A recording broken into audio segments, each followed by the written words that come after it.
The Tunisian uprising has been defined as a revolution without elite.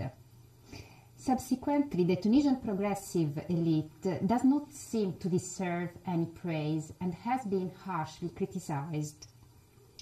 Here we have some quotations that make clear what I mean. Today, these elites failed and lost the ideological battle. Disavowed from the interior, they had undoubtedly not understood that their struggle not only failed, because today we are governed by the Islamists, and it is no more prudent to declare oneself humanist or liberal in Tunisia, but it has also been in vain because the French and Western model is on a downward slope. Hamamami reports, Hamamami is the leader of the Tunisian Workers' Communist Party. In the disadvantaged regions, people tell us it is we who have done the revolution, and now it is a small group in La Marsa, a chic neighborhood of Tunis, that is enjoying the benefits. What is striking in the speeches of this elite, which try to regain the initiative in the political field, mindless of putting the country's stability at risk, is the lack of ideas of their message enveloped in a democratic modernist phraseology, as you could see, women's rights and so on, democracy and so on. It is not surprising if one remembers the comfortable, to say the best, position of a great number of the representatives of this elite towards the dictatorial power, which could not endure without the support of this elite. Harsh criticism against Tunisian elite has also been pronounced by Rached Ghannouchi. He considers that this elite is perpetuating the former colonizers' interests, ideas, and authoritarian methods.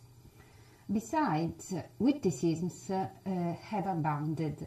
Many Islamists call their adversaries of the secular left 0 point, due to their scant score at the election of the Constituent Assembly. For their allegedly extremist stance, they are defined Salafi of the left.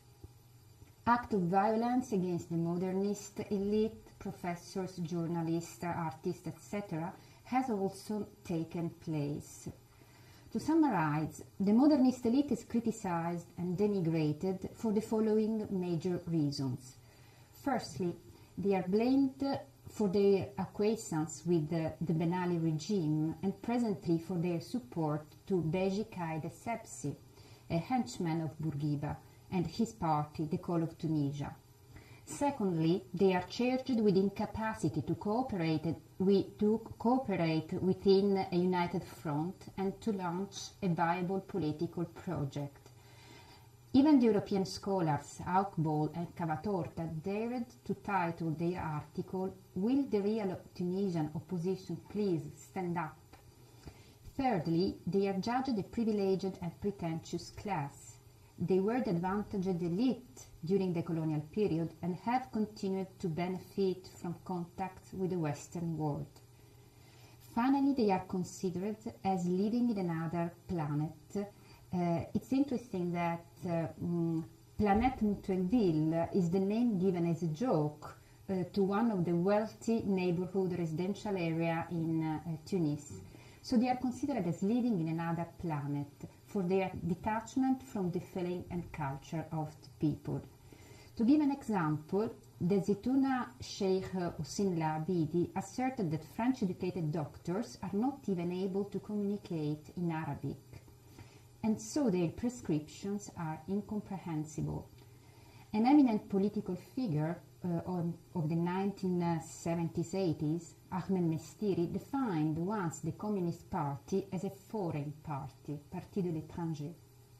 The modernist thought of the elite, their Western culture and French language are deemed basically extraneous to Tunisian culture. The universalism of the modernist model resulting from the Enlightenment is being questioned. In my understanding, this last point is crucial and led us to focus on the challenges for the modernist legacy evoked in the title. The modernist elite consider modernism, on the contrary, the core of Tunisian specificity and do not give up to other worldview.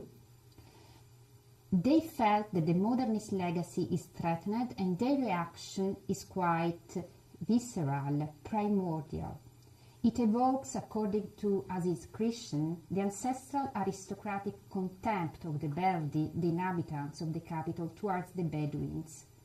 The spectre of Wahhabism or the Taliban is often evoked.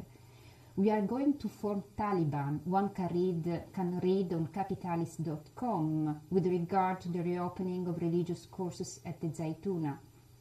Similarly, the enhancement of a traditional conception of gender roles, which emphasizes complementarity, the Article 27 of the draft constitution, is opposed as a byproduct of Wahhabism. Understanding this cultural and political cleavage is a basic step in order to envisage perspectives for dialogue and social consensus. By focusing on elite, I don't want to explain as the elite theorist Pareto, Mosca, Michels, political change as circulation of elite. The role of ordinary people and the role of the middle class too is very, very important in perpetuating and also in overthrowing regimes. Privileging this point of view, the modernist elite, allows me to grasp decisive points of Tunisian history and Tunisian transition. My purpose here is firstly to present the main political and social actors involved in the defense of modernism. Accordingly, a discussion of the multiple facets of the modernist ideology and their historical references will follow.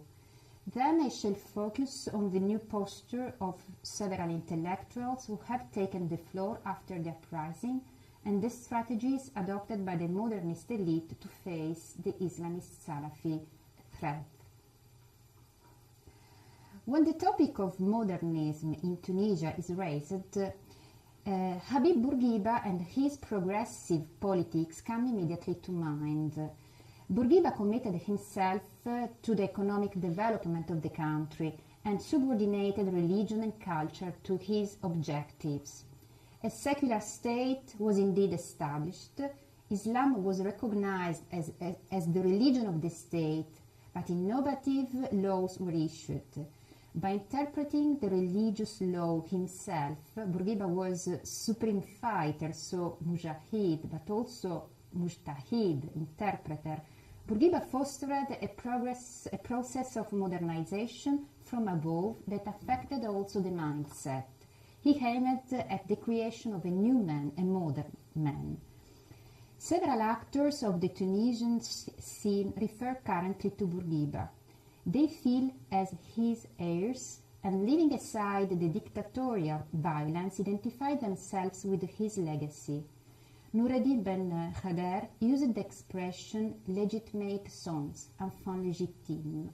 Ben Khader was one of the founders in 1963 of the Group of Studies and Socialist Action in Tunisia, better known as Perspectives, a leftist movement that after 1967 opted for Maoism and the idea of permanent revolution. A significant fraction of the political spectrum, I hope that the slide's clear, rallies around Bourguiba's modernist legacy. The parties that converged in the call of Tunisia, Nida Tunes, share this historical reference. The Call of Tunisia has been launched in June 2012, so after the election of October 2011, by the octogenarian Beji Khaïd-Essebsi and Tayeb Bakouche, who is a linguist, leftist militant and former unionist. It is the clearest expression of a Bourguibist comeback. A preliminary meeting in March was convened not accidentally in Monastir, the hometown of Habib Bourguiba. While for the supporters, Essebsi is simply the reincarnation of Bourguiba, representing modernity and balance in social values. As you can see in the slide, the too many current rally to the Bourguibist progressive project. The former militants of the parties that dominated the one-party system since independence, so the Destur, later became Socialist Democratic Party and Constitutional Democratic Rally, the party inaugurated by Ben Ali after his coup. And then the center-left coalition. The parties of the first group that merged into the Call of Tunisia are Al-Mudabara, the initiative led by Kamel Mourjane, Tunisian National Party led by the businessman Fawzi El-Loumi, and Al-Watan, the Fatherland, led by Mohamed Jegan. The leadership is basically made up of the old guard. To mention a few figures, Beji Caid Essebsi was Director of National Security and Interior Minister from 1965 to 1969, and today he is held responsible for having been involved at the head of these high offices in the persecution of the Youssefis. He was also Defense Minister and Foreign Minister from 1981 to 1986 during the Libyan-Tunisian crisis and the bombardment of the PLO General Headquarters in Hamamshot. Kamel Mourjane served as Ben Ali's defense minister and as his foreign minister, and also Mohamed Jegan was at the head of several ministries under Ben Ali. The Call of Tunisia is supported by, as I said, both by politicians from the left. We have the Democratic and Social Path and the Republican Party on the other side. The leftist support is not surprising, in my opinion, if one thinks of the convergences between the Destur and the Tunisian Communist Party. After the independence, a fraction of this latter embraced the idea of acting as a critical faction within the Destur. Noureddin Bouarouge, a leader who was living in Paris, supported the progressive and socialist politics undertaken by Bourguiba and Ahmed Ben Salah, who on their side had recourse on the expertise of communists such as Habib Attia. The left also agreed that 1/3 of the gross national product was set aside to education instead of the army. The crackdown on and the banning of the Communist Party in 1962-3 put undeniably a strain on this critical support. The Call of Tunisia is then sponsored by Tunisian businessmen such as Tarek Ben Ammar and Nabil Karawi, the director of the private television Nasma TV. This businessman will probably affect the party's economic program, but there are also numerous important unionists who joined Nida Tounes. Fawzi El-Loumi asked to protect Tunisian enterprises from foreign investors. A leftist activist with whom I spoke last July told me that she was favorable to promote national cooperatives. Then it is urgent, in her opinion, to prevent capitalists from the Gulf countries from acquiring the Tunisian companies that have been seized. Anyway, the party has not yet released any socio-economic plan. The Call of Tunisia counts on a significant support among Tunisian society. The creation of the Tunisian Association of Bourguibist Thought and the editorial success of Beji Caid Essebsi's memoirs Bourguiba, Le Bon Grain Livre, Bourguiba the Wet and the Chaff are further signs of Bourguiba's long-lasting influence. Videos on Bourguiba circulate on the web. A Facebook page consecrated to him has 130,000 fans, a figure that exceeds the Facebook pages of football clubs and also Mohamed Bouazizi Facebook page. Besides, many photos of the Bourguiba period are on sale in downtown Tunis. It is to suppose that the middle class, which is the result of literacy and developmental politics in Tunisia as elsewhere, embraces the modernist legacy. The modernist references of the Tunisian elite cannot, however, be reduced to Bourguiba. The reformist current of the early 19th is indeed considered a major, if not foundational, landmark. Tunisia has known two pioneering figures. Khaireddin was prime minister from 1873 to 1877, and Sheikh Kabadou, whose ideas has been revived by few sheikhs from the Zaytuna and former students from the Sadiqiyya. The Sadiqiyya College had been founded by Khaireddin in 1875 as an attempt to combine Western culture, also Italian was taught there, and Arab-Islamic inheritance. The creation of the Khalduniya in 1896 was a further breeding ground of reformists. It was not a scattered or simply small group of intellectuals, but an active faction connected to the main Egyptian reformist movement. Muhammad Abdu visited twice Tunisia. Abdu also maintained a correspondence with Tunisian reformists, who even congratulated him when the Risalat al-Tawhid was published. Tunisian reformists were readers of the review of the Indissoluble Link and also of Al-Manar, which regularly covered events in Tunisia. The Egyptian princess Nazli Fazil from the dynasty of Muhammad Ali of Egypt married the Tunisian reformist Khalil Bou Ajib and hosted in her salon in La Marsa distinguished scholars. Biographies, documentaries, newspapers and blogs, but also fieldwork disclose these affiliations to the Islamic reformism. The discovery of the modernist current, and especially of Tahar Haddad, was a real turning point in my life. Mohammed Sharfi, this is Mohammed Sharfi, former Minister of Education, Higher Education and Scientific Research, writes in his biography. He remembers the enthusiastic reception of Tahar Haddad's thought by the students of a bilingual and bicultural secondary school in Sfax in the 1950s. Nowadays, even if in a rather diffuse sort of way, a cultural club is consecrated to the memory of Tahar Haddad in Tunis, the Cultural Club Tahar Haddad.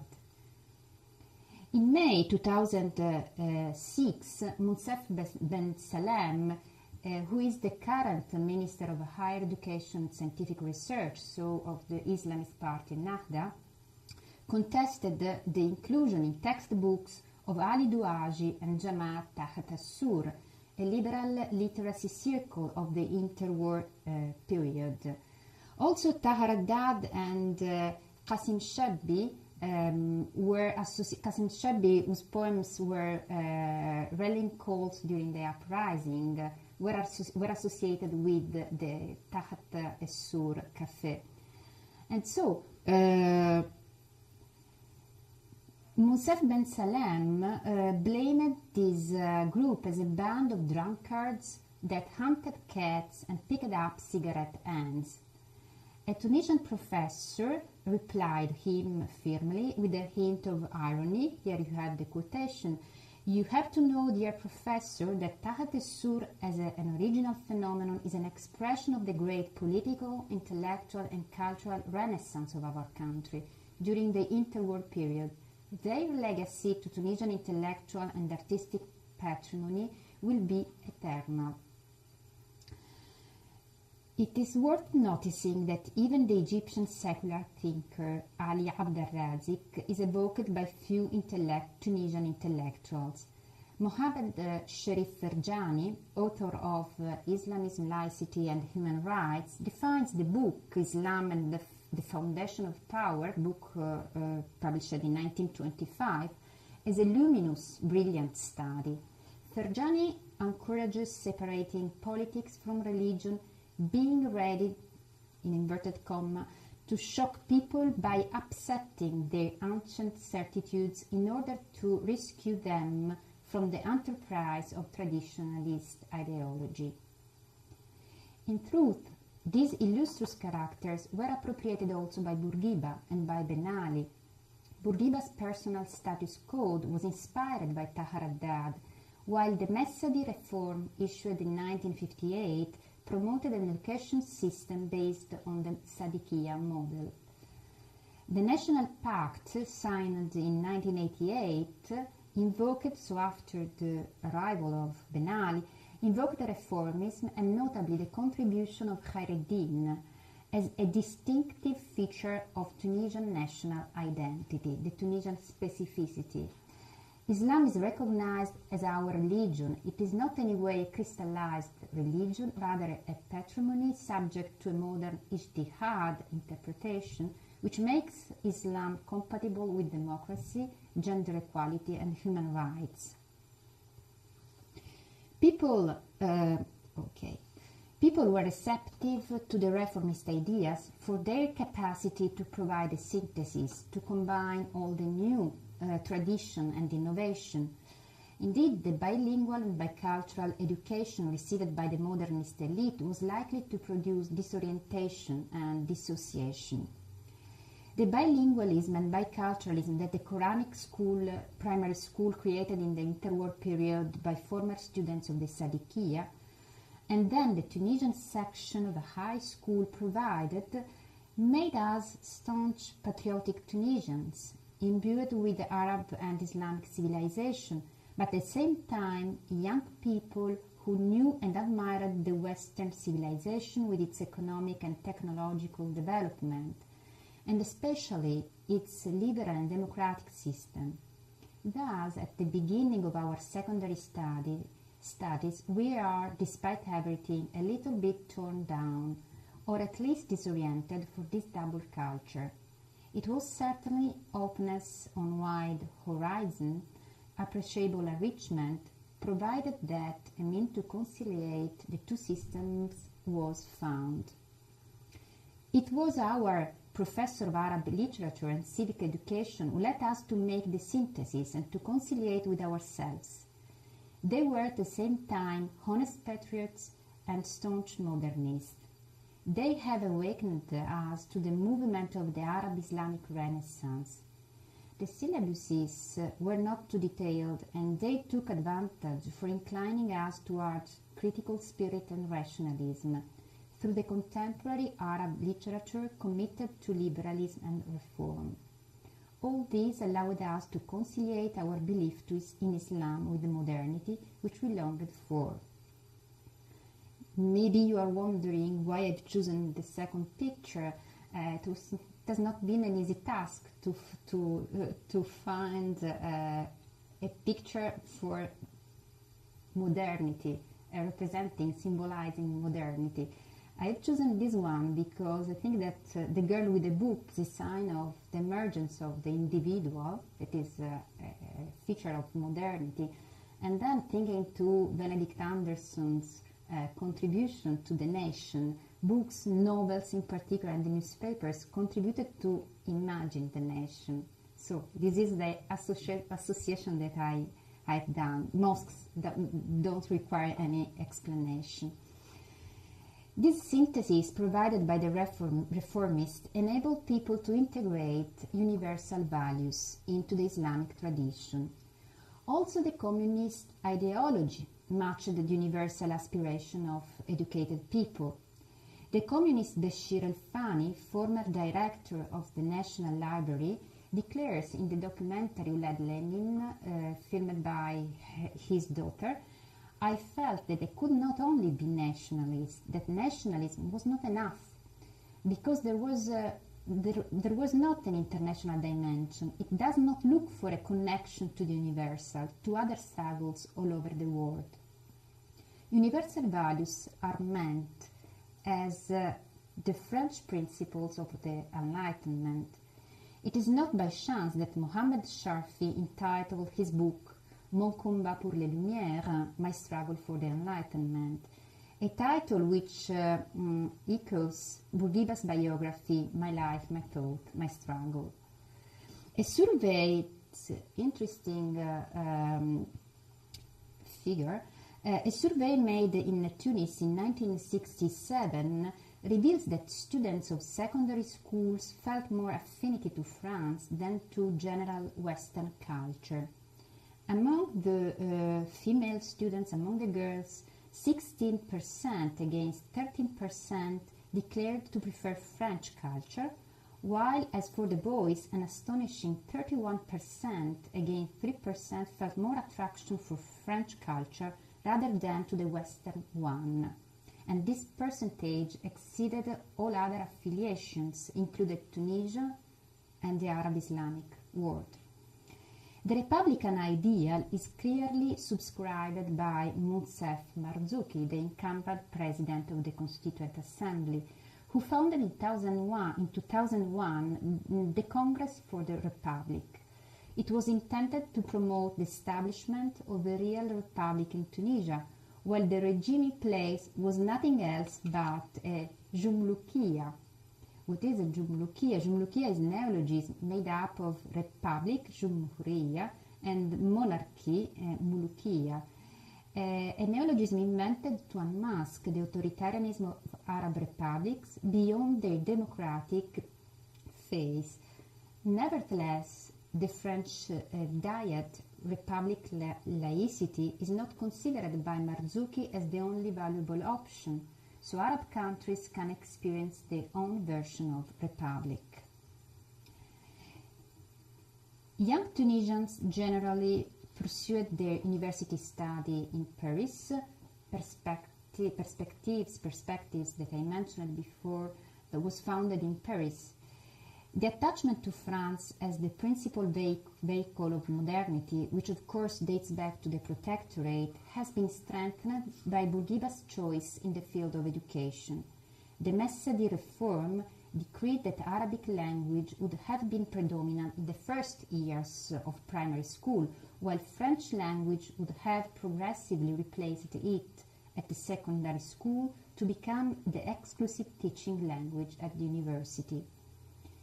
The point of universalism in Tunisia has been recently dealt with by Jocelyne Dakhlia during a lecture here in Berkeley, The Question of the Universal in the Tunisian Revolution.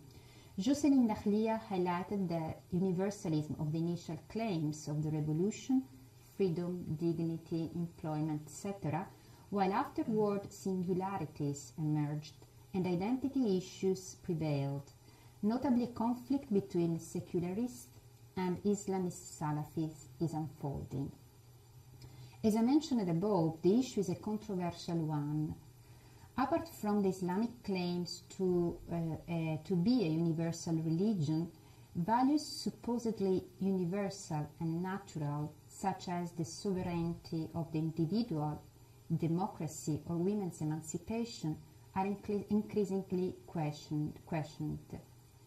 Hugh Roberts underlines that democracy cannot be considered the natural political condition of humankind, and similarly it is to be admitted that the free surrender of will and personality, to quote Hegel, to religious or family communities.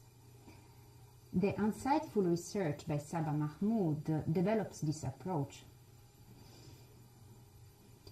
All the modernists had to deal with the issue of Islam. The communists who are anti-religious or atheist, as Sophie Bessis points out in this documentary Ouled Lenin, tended to be pragmatic. Salah Garmadi, who died abruptly in 1982, was ready to admit to be atheist, but the party judged the move useless. Noureddin Bouarouge, representative of the party in Paris since 1972, was an expert of Arab Islamic culture and consequently very respectful. He appreciated the attitude of Bourguiba, who did not base his struggle on the will of God, rather as a search for human dignity. According to Bourguiba, religion must not be involved in human affairs, and there is not a destiny already written. Similarly, communist women who spoke out their homosexuality or claimed a position of responsibility were marginalized by the male companions. In July 2012, the Tunisian Workers' Communist Party, led by Hammamani, deleted the term communist from the party's name in order to not hurting the religious feelings of Tunisian people. It is worth noticing that the Tunisian Democratic Secularist parties, Etajdi, the Democratic and Progressive Party, Etakatol Affectuns, declared during the electoral campaign to be favorable in maintaining a religious anchorage to the state and the reference to Arab-Muslim identity in the constitution. What they fiercely rejected was the reference to the Sharia, thus excluding a compromise on general principles, as in Egypt. The only party to invoke laicity as a basic principle was Dusturna, our constitution, led by Gilbert Nakash, leftist of Jewish origin, who was an active member of Perspectives in the 1960s, 70s. Echoing the proposal by Mohammed Talbi, who suggested dismissing any reference to Islam as the religion of the state, Dusturna's agenda neatly separated state from society. It asserted that the republic's regime should be based on the separation of powers, while identity culture, Arab-Muslim identity open to external influences, is an attribute of the people. Yet Dusturna is a minor voice without any seat in the Constituent Assembly. Slogans in favor of laicity can be heard during demonstrations, and Nadia El-Fani clearly advocated laicity in her documentary Laïcité Inch'Allah, Ni Allah ni Maître. Yet Islamic religion is not rejected. It remains the framework. It colors, to resume the suggestive metaphor of the Archbishop of Canterbury, it colors the canvas where all Tunisian society is inscribed. Le dini, which means without religion and has a pejorative meaning, is not employed. People claim instead for openness, almania, which means open to the world.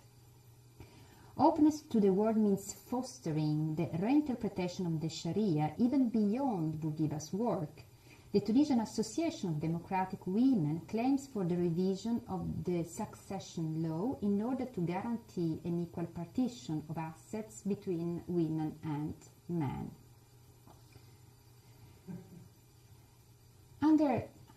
Under Ben Ali's dictatorship, and I move on the second part of this lecture, under Ben Ali's dictatorship, opposition political parties were not silent, even if their initiatives were not eventually effective.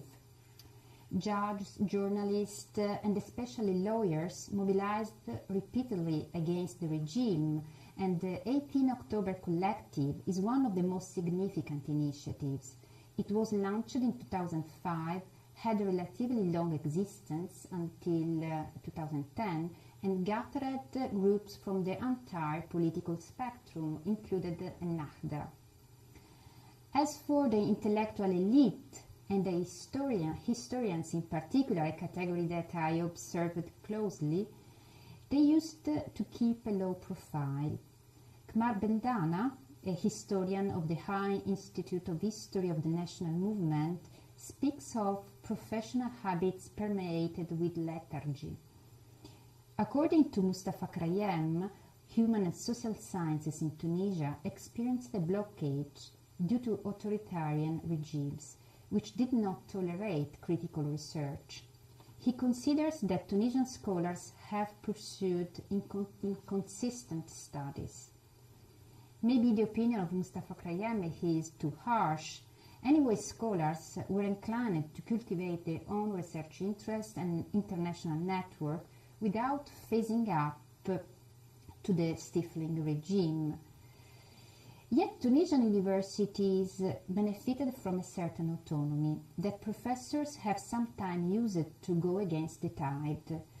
I remember that in March 2006, the Faculty of Letters, Humanities and Arts of La Malouba commemorated the historian Paul Sebag, whose books collection has been donated to the university. Protests led by Islamists took place because the late scholar was of Jewish origin and a communist militant. The uprising has had a revolutionary effect on this intellectual elite by awakening intellectuals from inveterate practices and loosening their tongues. Les langues se sont déliées, it is said. As Nadia El-Fani observes in her La Laïcité Inch'Allah all'Animetre, Tunisia has become a permanent agora. Books, newspapers, but also blogs have been invested by intellectuals. Well-known scholars decided even to align themselves with political parties, such as Mohammed Talbi, who has joined the Call of Tunisia a few days ago. Onlookers of an unexpected mass mobilization, intellectuals were driven into soul-searching in order to question their responsibilities. The popular movement proved its maturity, Abdelhamid Nia writes. It is very lucid, in any case, better than all Tunisian intellectuals until now. Let's cease to give lessons to these people, so mature, so clever and effective. Then intellectuals wondered about the role to play in the new context. The historian Abdelhamid Nia wrote that intellectuals should support and go along with the people's wishes. Actually, one wonders what the place of young people is today. In her blog, Kmar Bendana highlights that Lina Ben Menni, cyber militant and author of The Tunisian Girl, also candidate for the Nobel Prize, resigned from the National Authority for Information and Communication Reform, preferring to remain a free electron, an electron libre. It is also significant that young people aged less than 30 years do not take care to enroll in electoral lists. Historians complain that the media seldom ask for their opinions, while jurists are often on the screen. In front of a turbulent present and an uncertain future, the past appears as a stable anchorage. Thus, historians think that it is to them to accomplish a duty of memory, devoir de mémoire. Abdeljalil Temimi, founder of the Temimi Foundation for Scientific Research and Information, declares that rebuilding a forgotten past has become his priority. Indeed, since 1999, he has promoted meetings with political characters and published their stories. Finally, scientific knowledge, history, but also theology, may be useful in dismantling misconceptions. Referring to extremist Islamism, Mohammed Talbi invites scholars to play an active part in order to favor dialogue and mutual respect. If this kind of reflection affects individual sensitiveness and professional duties, it must be said that professors and scholar teachers have been targeted by the Salafi, thus being involved in taking a public political stand. The seriousness of the situation entailed what Hugh Roberts calls, with reference to the Algerian events of 1990s, an enlargement of the terrain of political battle due to the constant appeal to Western audiences. This is an important feature of the strategy adopted by the modernists against the Islamists. The call for international support is not a recent strategy. Abdelaziz Talbi, the founder of the Old Stour, traveled to Paris in 1919 to plead the Tunisian case for independence at the peace conference. At that time, nationalism and self-determination were the key words. In the course of time, parties with international networks and representatives in Western countries, such as the Communist Party, were facilitated in appealing to the international arena. Mohammed Sharfi remembers in his autobiography that many international personalities were mobilized in order to rescue from hanging protesters of the Bread Revolt in 1984.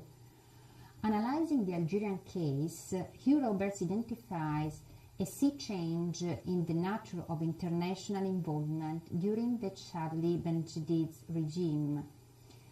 The neoliberal politics and the multi-party system introduced in 1989 in Algeria enlarged the arena of public conflict.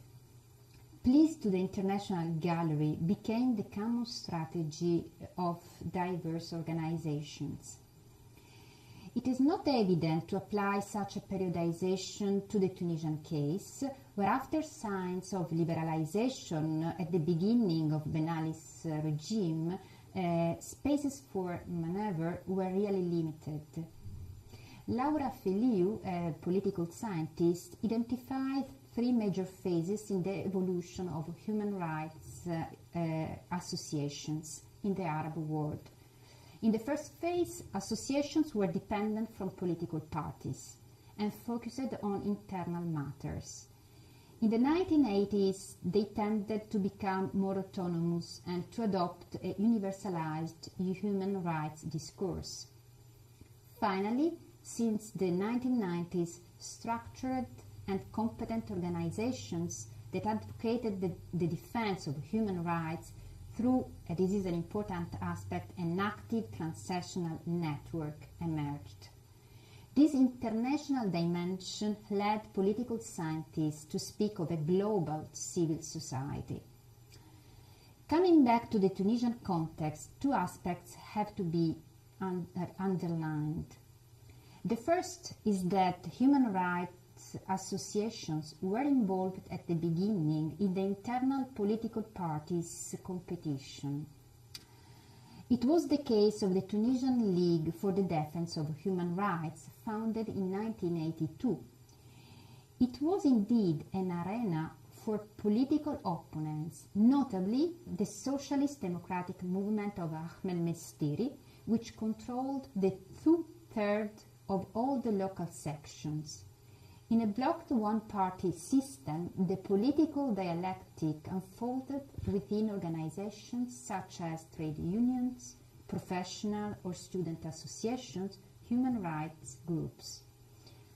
Also, the movement of the Islamic tendency, whose legalization had been rejected immediately after its creation in 1981, joined the Tunisian League for the Defense of Human Rights in order not to be marginalized and to acquire credibility in the eyes of the West. Progressively, the approval of the Charter put an emphasis on the defense of human rights, and independent activists prevailed over parties' militants. This is the first aspect. The second aspect that must be highlighted concerning human rights association, concerning the appeal to the international arena, is that the target of mobilization I mean, petitions and demonstrations aimed at involving mainly at the beginning Tunisian citizens. Recourse to international support became regular practice in the 2000s. In 2005, the World Summit on the Information Society held in Tunis offered the opportunity to address the international arena in defense of the freedom of information. In 2007, the US Ambassador Robert Godek paid a public visit to Maya Jribi and Najib Shebbi, the leader of the Democratic Progressive Party. They were on hunger strike for the closure of the weekly Al-Mawqif. In 2009, the case of the journalist Taoufik Ben Brik was presented to the European Parliament and to the French President Sarkozy. Even during the uprising, people were persuaded that support from transnational networks was essential. Thanks to the mastery of new media, Tunisian bloggers tried to draw foreign public opinion's attention. Yassine Ayari, Tunisian network and security engineer, activist and blogger, wrote about his own experience a few days before the January 14th. I remember that in a night I sent 600 fax to all the media of the world to push them to talk about what was happening. After the revolution, the numerous Salafi attacks against mosques, cafes, universities, artists' exhibitions, and the alleged mild intervention of the government pushed the secularist front to appeal to international solidarity. The most emblematic case is that one of the dean of the Faculty of Letters, Art and Humanity of La Manouba, Habib Kazdagli. He is charged with violence committed by an official while carrying out his duties, which could result in a 5-year prison sentence. Actually, these students, both wearing full veils, the niqab, had burgled uninvited into the dean's office and were destroying his papers. This event occurred in March 2012, when the tension was particularly high and the Salafi activists profaned the Tunisian flag by replacing it with the black Salafi flag displaying the Shahada. A manifesto of solidarity with Professor Kazdagli and Tunisian scholars circulated in several Western countries. Scholars of different countries met Tunisian ambassadors to express their worries and inform him or them about the international mobilization. Yet France remains the main interlocutor. The ambassador of Tunisia in Paris, in fact, has been asked to present the manifesto to the Tunisian government, and then around 1,450 petitioners out of 1,800 were French. Western audiences are particularly sensitive to human rights issues, and it is worth noticing that the mobilization has been presented as a defense of university values, principles of institutional autonomy, and academic freedom. The Association for the Defense of University Values has been set up for leading this campaign. Besides, Habib Kazdagli appears just as an academic, when he is also a political activist. He is a member of the Tajdid party. As a result, appeals to the international arena emphasize the ideological side of the conflict, and the rift is perceived as opposing democratic parties to theocratic parties. Salafi are presented as the most vociferous and violent within the Islamist spectrum, but as basically baked by Ennahda, the so-called moderate party, Islamist party. Recourse to international support may be counterproductive if it replaces internal dialogue. Then the endorsement by Western actors may confirm to the Islamist eyes the fundamental foreignness of the modernist elite. In conclusion, I would like to recount two stories. The first concerns opposition to the use of French. I remember clearly when Mr. Mahmoud El Ghoul, an activist of the General Union of the Tunisian Workers, gave us a lecture in French on the notion of social class. Then it was impossible to discuss the topic. So great was the racket caused by the Zaytuna students who contested the use of a foreign language. It became an exchange of invective with mutual accusations of being on the one side francophone and betrayers, on the other, ignorant, narrow-minded, and archaic. The second story is about the destruction of a place of worship in Sidi Bou Said, near Tunis. It was a rock used by the believers for rituals judged superstitious and heterodox. In spite of their similarity to contemporary events, these stories do not come from recent newspapers. The first one occurred in the 1950s, while the second one dates back to the reign of Hamouda Bey, late 18th century and early 19th.